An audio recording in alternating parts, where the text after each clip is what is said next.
So you interviewed with Apple, you thought what you had was a great interview, and they let you know that you were being waitlisted. What does that mean? How long are you going to be waitlisted, and what can you expect? In today's video, we're going to cover all of that. Let's go. Now, first things first, if you have got an email and it says you have been waitlisted, I want you to know that that is actually a very common thing with Apple. The reason I'm making this video is because I've gotten many people who have reached out to me asking about this. Will I actually get hired? Should I go apply elsewhere? Does this mean I didn't get the job, Ben? And I want to address that directly. Now, one of the many people who have reached out to me reached out with a comment right here. Now, as you can see from this comment, this is a person who interviewed, they said they've been waitlisted, and they weren't sure what they should do. Should they apply elsewhere? Should they look for a new job? Does this mean they won't get hired by Apple? Now, before I answer that question, I want to talk about why this happens in general, right? Whenever we encounter a situation, it's smart to think about, well, why? Why did this happen? Why did you find yourself in this place? And the big reason that this happened is because what Apple does is they have jobs, right? And they have roles they're trying to fill. And usually there's many of them. So they put the ad online, it's on their website, and maybe they do a sort of career fair or a hiring event, and they get a lot of qualified applicants. It is a great job. It is very heavily pursued. There is a reason why people watch my videos on getting a job with the Apple Store, and they get a ton of candidates. And as they go through and they're interviewing these people, sometimes what happens is they hire enough candidates to fill their existing openings. But they still have great people who they really liked, who they would be interested in hiring. And they look at them and they go, well, we can't hire these people now, but in the near future, we'd love to add them to our team. So what do? They're waitlisted. Now, do you remember the comment that I shared earlier? This one was actually pretty interesting because there was a response. Someone ended up responding to that comment, and I'm gonna put the response right here.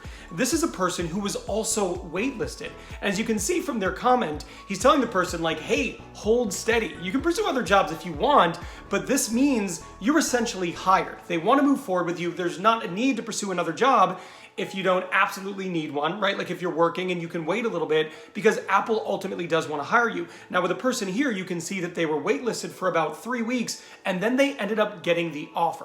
So I want to leave you with my conclusion here. My conclusion is this can be very, very frustrating. You know, you worked hard, you prepared. If you're watching my video, I assume it's because you have practiced hard and you've prepared significantly to get a job with the Apple Store. But if you end up getting the waitlisted email, hope is not lost. That is far better than getting an email saying, hey, we've decided to go another direction or we're not going to hire you at this time. Being waitlisted means you are a candidate they want to hire.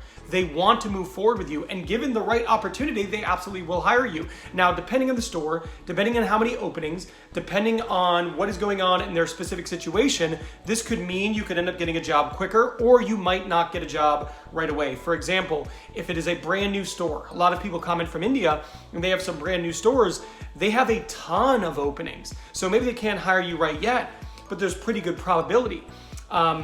Or maybe you're working at a store and they have less openings and there are several candidates who got waitlisted. You might have to end up waiting a little bit longer. So my advice is this: keep the door open, let them know you are still very interested, and to please reach out to you if any questions. And if you're in a situation where you can wait, like you have a job that you like, you don't feel the need to get out of there, stay in the role. But if you're like, no, Ben, that's not me, I do need another job, then pursue another job. But at the end of the day, if you end up getting that call from Apple, whether you have accepted another offer, started another job, or you're still in the market, then you need to consider what is best for you.